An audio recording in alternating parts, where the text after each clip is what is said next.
war with China. It sounds unthinkable, but according to many experts, the countdown may be on. China's President Xi Jinping is shaping up to the West like never before. And just last week, a major new military alliance was announced between the US, Australia and the UK to counter Chinese aggression in the Pacific. The first major initiative of AUKUS will be to deliver a nuclear-powered submarine fleet for Australia.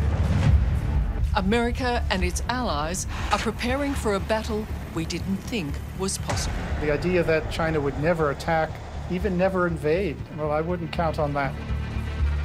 Xi Jinping is already on a collision course with his own people.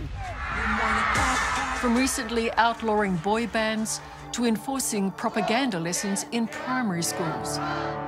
Xi Jinping is taking control, and he's prepared to fight for it even beyond his homeland.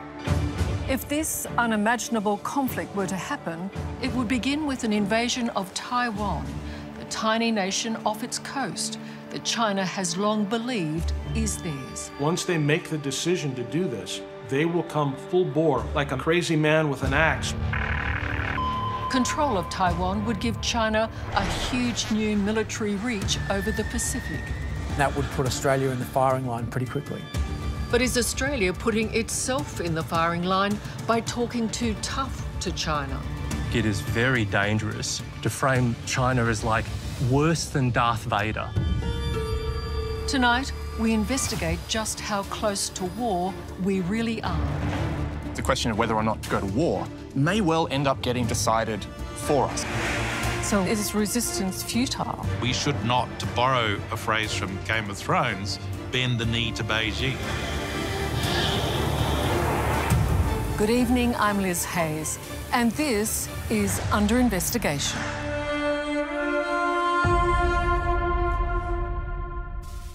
Joining me tonight, 5 experts who each bring a lifetime's experience to their views on war with China. We've got to ask ourselves the question, do you want your children or their children to live in an authoritarian world where democracy is on the ash heap of history and states no longer have freedom of speech, freedom of thought? Or is democracy worth defending?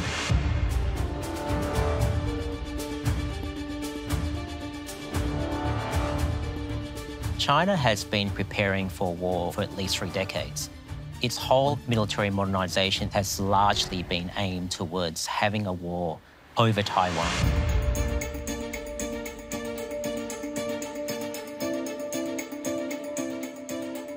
I think that war with China should be unthinkable and should remain unthinkable, because when we talk about war with China, we're talking about the potential for a level of casualties and destruction that this country has certainly never experienced and would be devastating for people across Asia.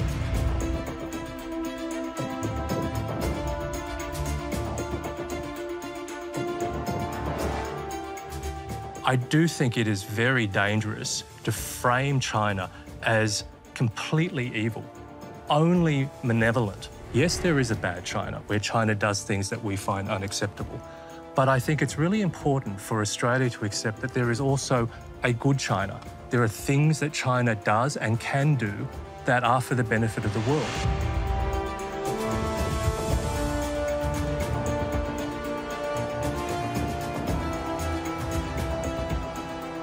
Clinton Fernandez, you would argue that it's time for ordinary Australians to be aware of this. Absolutely. I think it's very important that this debate occur. I'm glad it's occurring here. War is an extremely serious matter. It will shape the destiny of the world for the next 75 years.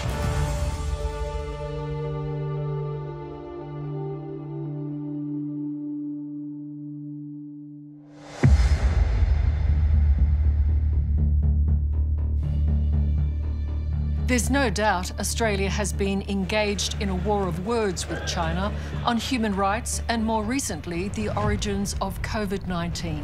It remains Australia's firm view that understanding the cause of this pandemic has nothing to do with politics. It's essential for preventing the next one. And China has bitten back, hitting us with punishing trade sanctions. Tensions and rhetoric are escalating.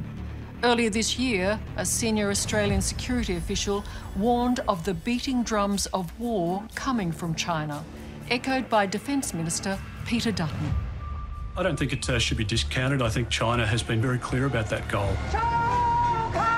So, are we unnecessarily antagonising a superpower and major trading partner? Are we talking ourselves into a war? Or are we bravely standing up to an aggressive China? Australia has shown the world how one deals with the People's Republic of China and the Chinese Communist Party in particular. Colonel Grant Newsham is a China specialist and former head of intelligence for the US Marine Forces in the Pacific. Biggest complaint about the Australians is that there's not 10 times as many of them. They were the first ones to stand up and say, no, we're not going to put up with this. Australia's future is, you're going to have to fight for it if you want to keep it. And the idea that China would never attack, even never invade, well, I wouldn't count on that. But Australia is making a very expensive enemy. Our war of words with China is already costing us billions in exports every year.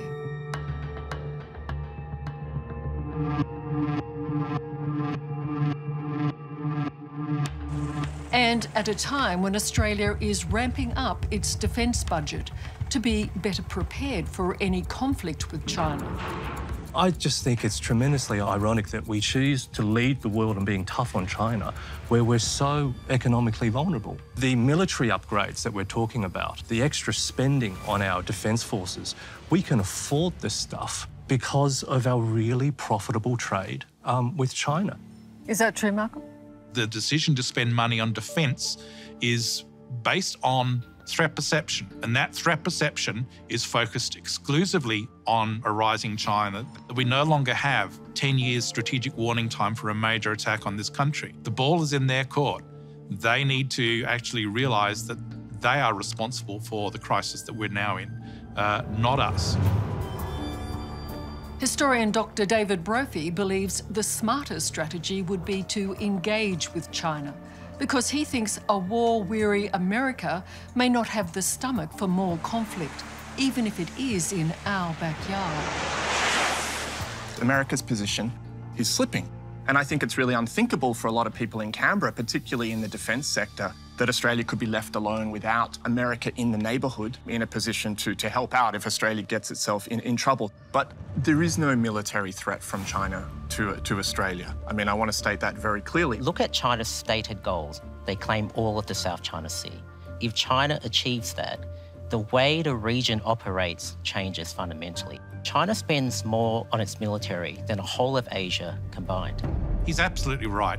It's about Chinese domination of the Indo-Pacific region. And I don't think any Australian citizen would willingly embrace that sort of relationship with China. We should not, to borrow a phrase from Game of Thrones, bend the knee to Beijing. But experts warn if words ever turn to war, Australians will pay a terrible price. We're dealing with the potential for a conflict that could be much more impactful on ordinary Australians than anything we've seen in recent decades. A former Australian soldier and diplomat, David Kilcullen, now leads the Future Operations Research Group, which looks at how coming wars are likely to play out. He fears Australia is already China's punching bag, Xi Jinping's way of sending his message to the US.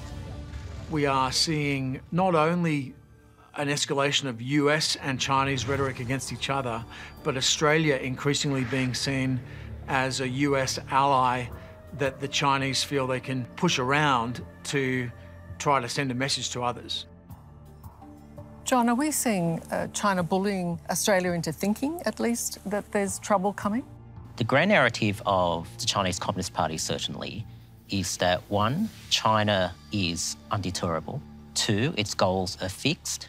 And three, it will pay any cost to achieve those goals. Effectively to say, stay out of it because it is hopeless to put up any resistance, and you might as well stay on the sidelines and deal with China as China wants to be dealt with. I do think it is very dangerous to frame China as completely evil, only malevolent, trying to frame China as like worse than Darth Vader. Yes, I agree with all of that, but at what point do you decide you can't just keep stepping back? No, we shouldn't step back. So is resistance futile, you know? No, it's not futile. I just think this talk of war amongst the general Australian public makes people fearful, it makes people anxious, and unfortunately, I think it makes the prospect of more war more likely. I think we can show as much nuance as possible and be as accommodating as possible and not mention the war word once, and they will still occupy the South China Sea, and they will still coerce their neighbours. It is China, after all, that rolls nuclear ballistic missiles through Tiananmen Square on National Day parades and tanks and displays their military might. And in speeches threatens that they'll bash the heads of Westerners against a Great Wall of Steel. The Chinese people will never allow any foreign forces to bully us. Anyone who dares to try will have their heads bashed bloody against a Great Wall of Steel. This is incredibly nationalist war talk that the Chinese are using. But this war of words is increasingly turning into confrontation.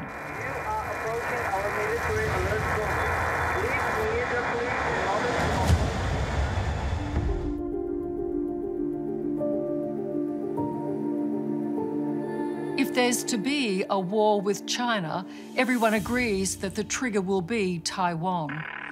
The tiny island nation sitting off its coast that President Xi Jinping has already stated he wants incorporated into communist China. Xi Jinping cannot afford politically to walk back from his commitment to take Taiwan. That would be the end of his power base, the end of his control. The Chinese Communist Party claims Taiwan is historically part of China, which, strictly speaking, isn't true. The island has an indigenous population dating back thousands of years. A flourishing democracy, Taiwan would be an immense strategic and economic prize. From last year, our radar stations have detected incursions by nearly 2,000 Chinese military aircraft and over 400 military vessels. Not only would it give China a military footprint well into the Pacific Ocean, it would also give China fabulous wealth. Taiwan has the 6th largest foreign exchange reserve in the world.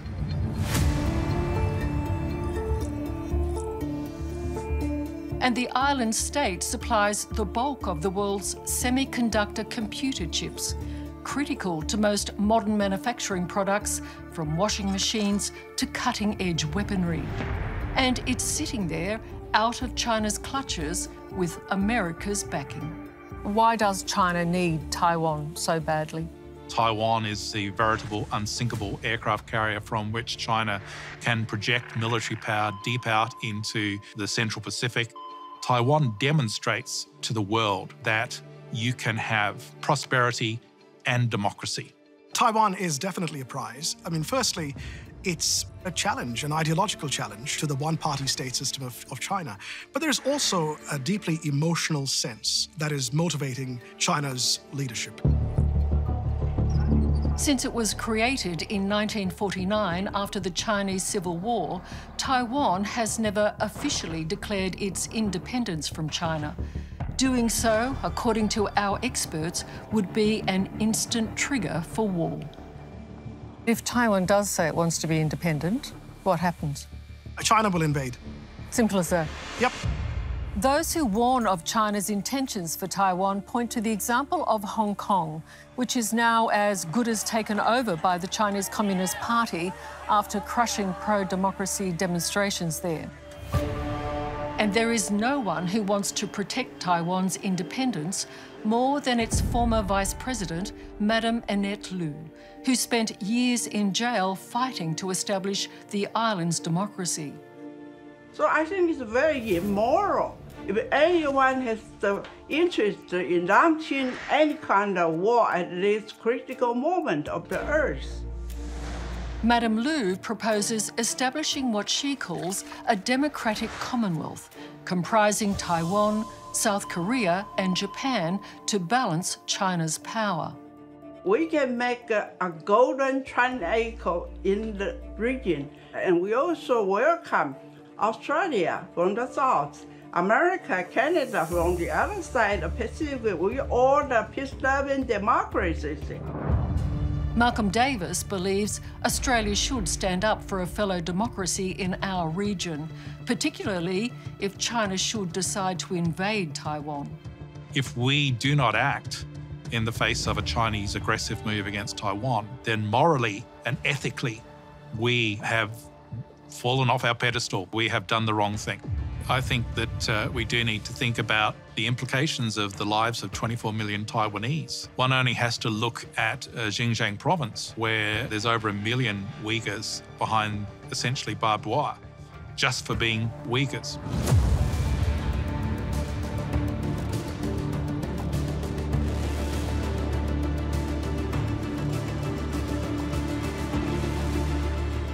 You do not want the situation playing out in Taiwan where millions of Taiwanese are in essentially concentration camps. I think as the world has seen from forays into Afghanistan, invasion is one thing. Keeping it, keeping control, managing a restive Taiwan population who have experienced democracy and feel passionately about democracy is going to be quite another.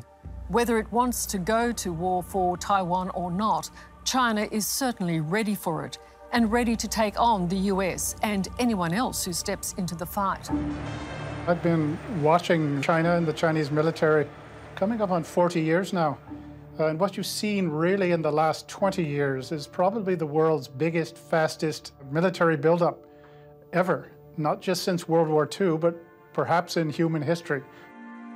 According to Colonel Grant Newsham, the former head of intelligence for the US Marine Forces in the Pacific, the scale of China's military buildup focused on Taiwan is unparalleled and alarming. So, in your opinion, what are they doing? Are they preparing for a fight, or is this a deterrent? Well, you first have to ask, who would it deter? Have you ever heard anybody say that they wanted to attack China? It's really for an offensive purpose, and the first thing they want to do is to get the Americans out of Asia, and the ultimate objective is global domination. Here I really disagree. I really disagree with this idea of global domination. Nobody matches the United States when it comes to aircraft carriers and power projection. What China has got the ability to do with this buildup is to take Taiwan and prevent the United States from interfering with it when it does so. That's not global domination at all. Taiwan has always counted on US support, but after a humiliating exit from Afghanistan, America may have lost its taste for war.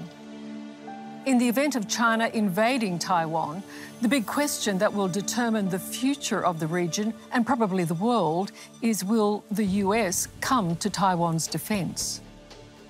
Professor David Brophy believes that's no longer entirely certain. We have tended to assume in this discussion that if there was a Chinese move, that the United States would be there. But people in Taiwan are asking themselves the question, is that actually the case? Would America be willing to risk a confrontation with China that could escalate into attacks on America, on the Chinese mainland, for the sake of Taiwan?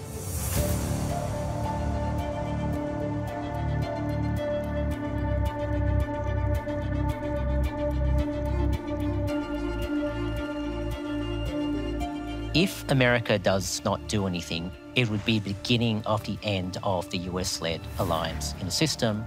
And if you spend any time in Washington at all, you'll realise that that is not acceptable to the Americans.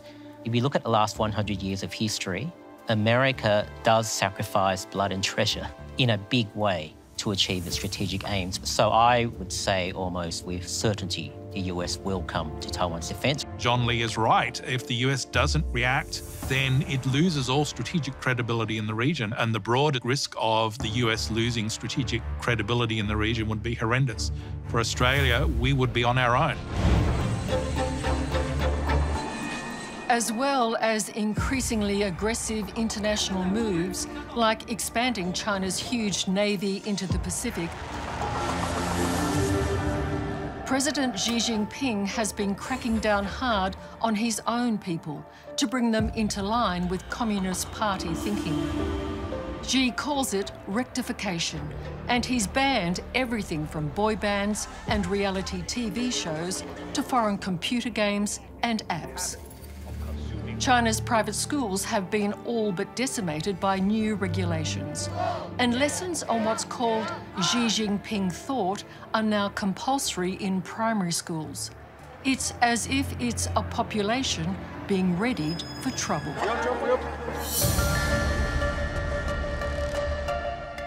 So if it came to war, how would it actually play out? We have to be able to sink the PLA Navy, the largest navy in the world today. We have to put it under the water, down to Davy Jones's locker. We have to sink that fleet. Former Director of Intelligence and Information Operations for the US Pacific Fleet, Captain James E. Fennell, has war-gamed an invasion of Taiwan and says China would use a tactic learned from the US military Operation Desert Storm during the First Gulf War. The strategy called shock and awe. We know from Chinese writings that they've studied Desert Storm. The Chinese have thousands and thousands of ballistic missiles that are arrayed along the Chinese east coast, and those rockets and those ballistic missiles would be targeting Taiwan's key nodes, military centers, their ports, their airfields, known garrison locations of Taiwan Army forces. I think there's no question in my mind that China, once they make the decision to do this, they will come full bore, like a crazy man with an axe. The skies over Baghdad have been illuminated. In the first Gulf War, the United States bombed Iraq for 42 days and 42 nights consecutively in order to achieve its objectives. There is nothing that's stopping China from doing that, and there is very little the United States can do to affect it, except at very, very great cost. Both sides know how this is going to play out. The only question is who's got the most will. Malcolm, in terms of firepower, though, China has some very impressive weaponry. Yeah, they're developing this very long-range strike capability that is designed to be able to strike at the US and its allies.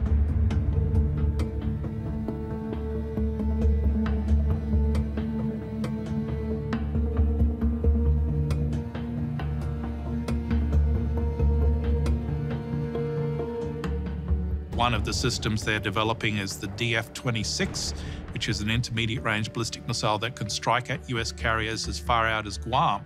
If they can sink aircraft carriers, that's a huge loss of life. Each aircraft carrier has about 5,000 personnel on board. So the potential for the Chinese to impose huge cost on the US and its allies, including Australia, is very real.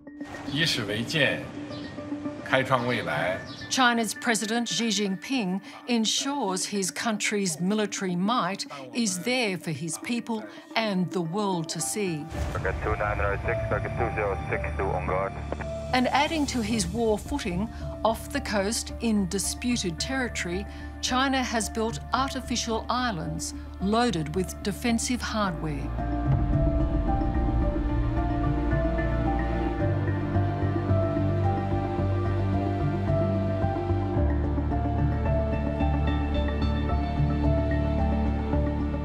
Dr. David Brophy argues China is simply defending its coastline, just as we do in Australia. We do have to remember this is all playing out along China's coastline.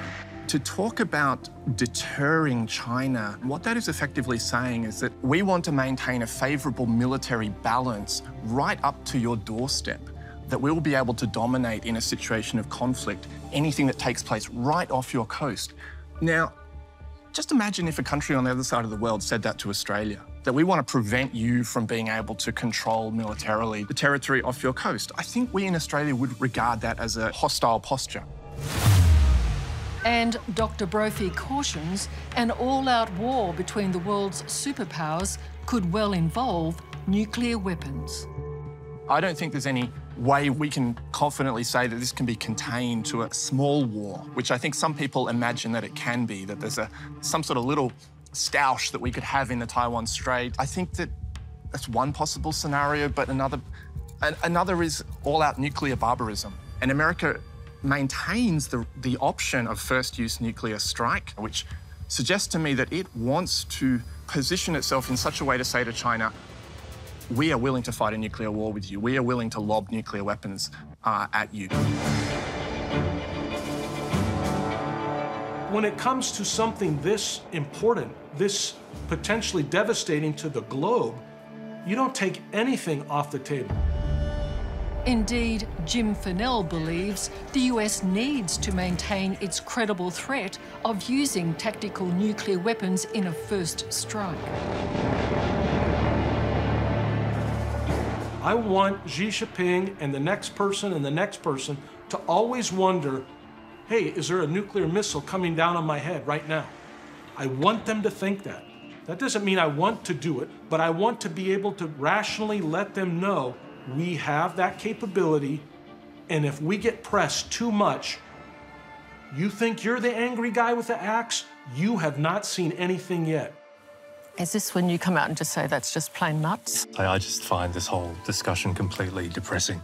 I think everybody around this table would agree we don't want war, because if it is a war between these superpowers, nobody knows where the nuclear threshold is going to be. Nobody knows what is that point when one side or the other will start to use nuclear weapons. It is that serious that I think we should all be focused here in Australia about de-escalating things and how do we do everything that we can to prevent armed conflict and to make sure that the United States and China can find some way to live with each other. But Dr. Brophy believes that as China sees us as America's closest ally, there's even a possibility that Australia may become a nuclear target. I hate to speculate about this situation because it's so horrible to think about, but if China and America do enter into a conflict situation, China wants to take a step up the escalatory ladder without necessarily striking the US mainland, then a country like Australia becomes an option. You test the waters as with a way Australia. of, sending a message that they're serious, but without taking the risk of hitting America directly because of the potential for that to produce massive nuclear retaliation. Do you see that? No, I mean, I think it's pretty clear to the Chinese that if the Chinese strike Australian territory with WMDs, that is treated as an attack on the US. The US would retaliate with overwhelming force. Frighteningly, Australia's forward planners, including Professor Kilcullen, who leads the Future Operations Research Group, also don't rule out a nuclear strike from China.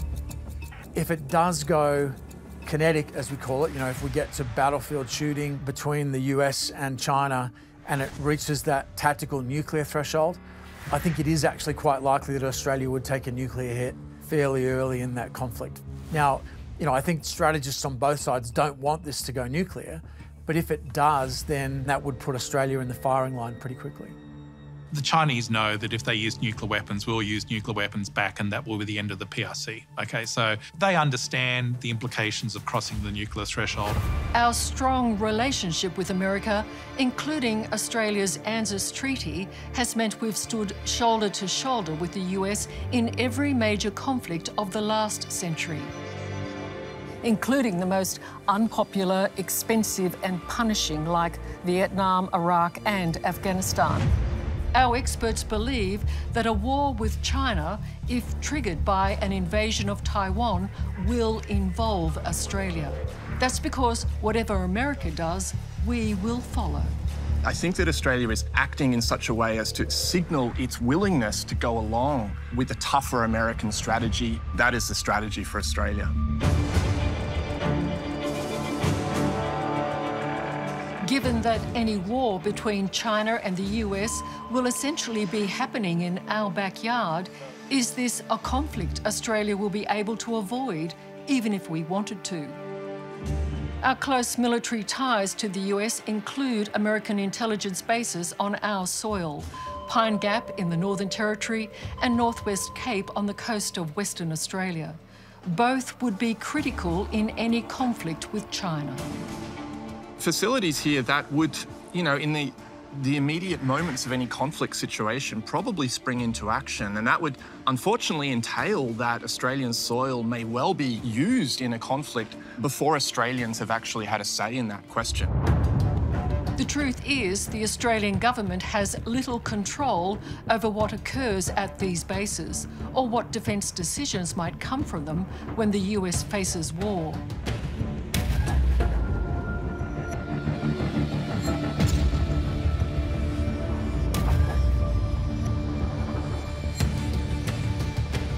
Because of the US assets on Australian soil, it's true, isn't it, that an order to fire can be made and we won't know about it. Absolutely. We call these things the joint facilities, but the fact is, members of American Congress have more oversight and knowledge as to what goes on in these facilities than members of the Australian Parliament.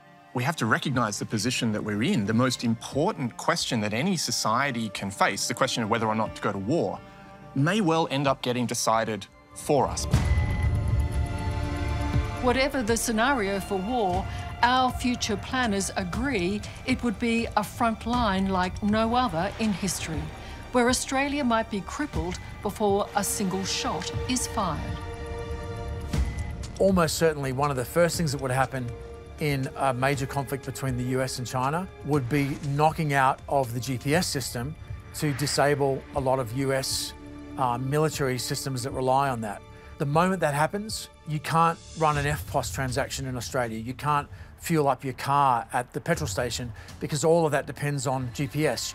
Australia's economy would be very heavily impacted in the first few minutes. In a matter of weeks, we'd struggle to get enough fuel and oil. So it's really tempting to think that we could just sit this one out and ignore it. But the reality is we can't. So this is one of these situations where you might not be interested in war, but war is interested in you, and there's just no way for us to avoid that. But we have an ANZUS treaty. Well, that raises a whole host of questions. The ANZUS treaty is actually, I think its importance is inflated. The only requirement that ANZUS imposes on Australia or the US is that there is consultation in the case of conflict.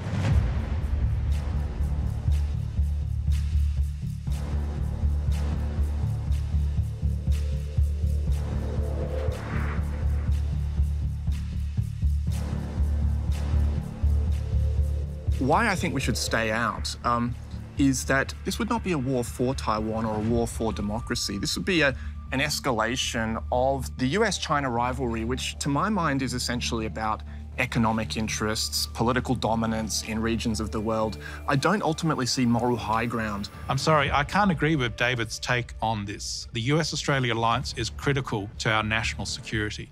Looking at the scenario where we choose not to go in other words, David's preferred option, we then have to think about the strategic consequences of doing that. ANZUS falls apart, okay? So we are on our own in every sense of the word. An alliance is always a living agreement.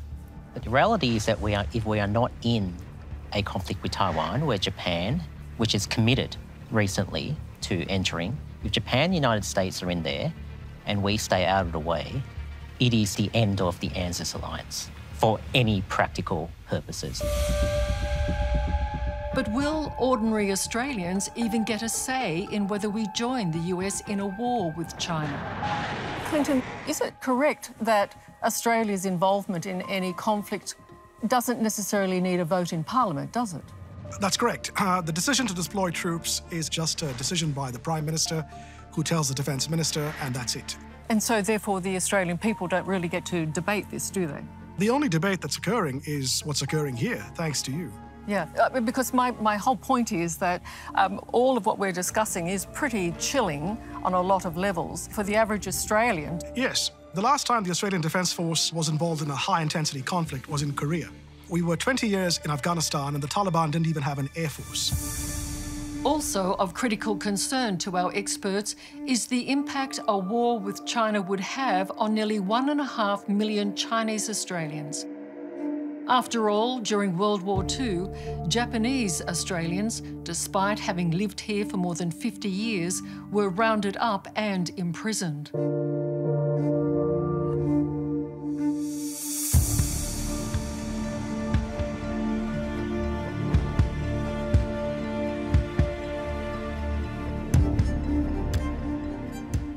all those sociological consequences have not been factored in. With people of ethnic Chinese descent or people who look like people of ethnic Chinese descent being abused in the streets, calls from the extreme right and the fringes for them to be placed in internment camps.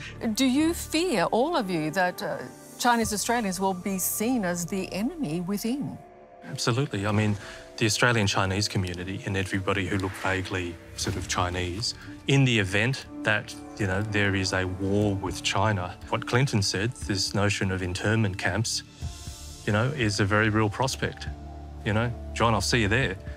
There is no cosmopolitan, anti-racist way to gear a country's foreign and military policy towards confronting China without that stoking anti-Chinese racism. That is the reality that we're facing. The major wars of the last 20 years have produced no winners.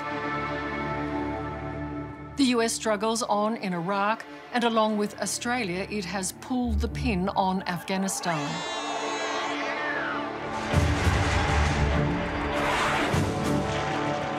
But the big question is, in a global showdown between China and America, who would win?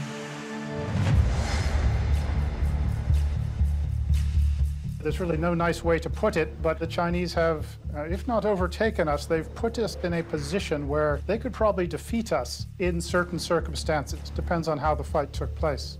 Former US Marine Intelligence Chief Grant Newsham is far from sure that America would prevail in any showdown with China, especially if it was fought in the waters around Taiwan. They have now got a navy that is bigger than ours. And just to give you one sort of a sense of things, the South China Sea, which is the hot spot that's contested now, the Chinese can probably put 10 ships into the water for every one that the Americans can send in. Have we underestimated them, John Lee? Yes, we have underestimated the Chinese consistently over the last few decades. We no longer do that.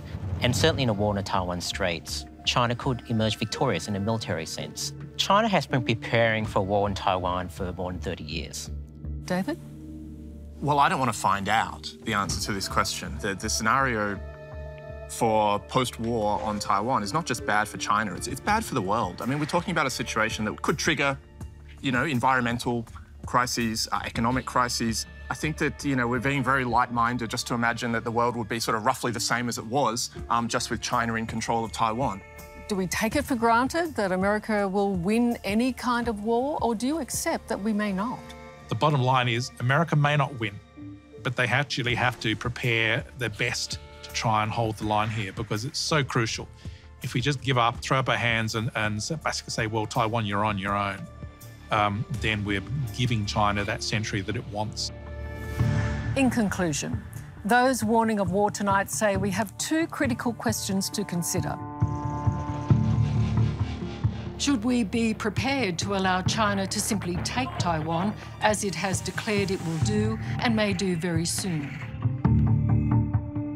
And if so, are we happy to live with the potential consequences of doing nothing?